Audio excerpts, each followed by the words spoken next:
जय श्री हरि।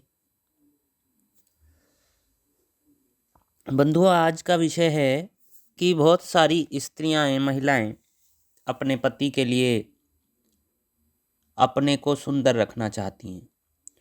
तो श्री हरिवंश महापुराण में इससे संबंधित कुछ व्रत का विधान माता पार्वती जी माता अरुंधति जी को बताती हैं। तो आज हम आपको बताएंगे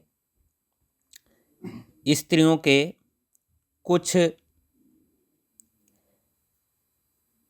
ऐसे अंग जिनको सुंदर करने के लिए माता पार्वती जी ने व्रतों का विधान बताया है। इस चलचित्र में कुछ ही अंगों का उल्लेख करेंगे, अगले भागों में अगले अंगों का उल्लेख करेंगे। तो आइए दिखाते हैं आपको अध्याय 82 श्री हरिवंश महापुराण, द्वितीय विष्णु पर्व। भगवती पार्वती जी बोली, हे देवी अरुंधति, जो स्त्रियां इन व्रतों को करके अपना सौंदर्य बढ़ाना चाहती हैं, अब मैं उनके लिए विधि विधान बताती हूँ, सुनिए। जो स्त्रियां वर्ष भर प्रत्येक कृष्ण पक्ष की अष्टमी को शुद्ध आचार विचार के साथ शुभ्र वस्त्र धारण करके गुरु और देवता का पूजन करती हुई निराहार तथा फलाहार करके दिन व्यतीत करती है और इसी दिन एक ब्राह्मण को भोजन करा के उसे चमड़ी गाय का चमर ध्वज तथा दक्षिणा के साथ मिष्टान्न दान देती हैं, उनके केश घुंघराले, वक्राग्र तथा नितंब भाग तक लटकने वाले हो जाते हैं, जिससे वे पति को विशेष प्रिय हो जाती हैं। तो थोड़ा समझ लेते हैं इस विषय में। कृष्ण पक्ष की अष्टमी को शुद्ध आचार और विचार दोनों शुद्ध होने चाहिए। अब इस विषय में तो बहुत विस्तार किया जा सकता है।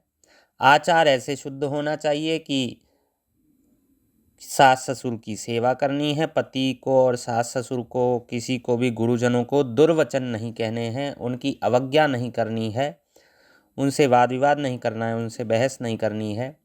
विचार भी शुद्ध होने चाहिए, मानसिक रूप से भी कोई अनुचित कार्य नहीं सोचना है और पातिव्रत धर्म का पालन करते रहना है, पर पुरुष को स्मरण नहीं करना है, किसी पर आकर्षित नहीं होना है। इन सब बातों का ध्यान रखते हुए और शुभ्र वस्त्र धारण करने हैं। शुभ वस्त्र जो होते हैं वह शुक्ल अर्थात वैसे तो श्वेत वस्त्र धारण करें, लेकिन इसमें भी और विस्तार है कि अशुभ वस्त्र तो कदापि धारण ना करें। जैसे कि कुछ स्त्रियां काले रंग अथवा नीले रंग को धारण करती हैं, वैसा धारण ना करें। प्रयास करें शुभ वर्ण धारण करें। रक्त वर्ण भी शुभ होता है, लाल रंग वह भी शुभ होता है। तो ऐसा करें और गुरु देवताओं का पूजन करें। निराहार तथा फलाहार करके दिन व्यतीत करें, कोई आहार ना करें या फलाहार करें और इसी दिन एक ब्राह्मण को भोजन कराएं और उसे चमड़ी गाय का चमर ध्वज तथा दक्षिणा के साथ मिष्टान्न दान दें। गाय का ध्वज बना करके और मिठाई उन्हें दान दें। उनके केश घुंघराले, वक्राग्र तथा नितंब भाग तक लटकने वाले हो जाते हैं, जिससे वे पति को विशेष प्रिय हो जाती हैं। तो ये था बंधुओं कि कैसे अपने बालों को सुंदर बनाना है। जो कार्य आप करती हैं जो सात्विक रूप से उचित हैं, यदि आप कोई शैम्पू करती हैं या अन्य कोई कार्य बालों को सुंदर करने के लिए करती हैं, उनका निषेध हम नहीं कर रहे हैं, उन्हीं का निषेध कर रहे हैं। उनका निषेध अवश्य करना है जिसमें कुछ चमड़ी, चर्बी, इस प्रकार का उत्पाद किसी शैम्पू आदि में मिला होता है या किसी औषधि में मिला होता है, उसका निषेध करते हुए अन्य कोई उत्पाद आप प्रयोग करते रहें सुंदर बनाने के लिए बालों को, और साथ ही साथ इस व्रत को करें, 1 वर्ष तक करें और ऐसा पालन करें। तो उनके जो बाल हैं, केश हैं, वो घुंघराले, वक्राग्र और नितंब भाग तक कूल्हे तक लटकने वाले हो जाते हैं।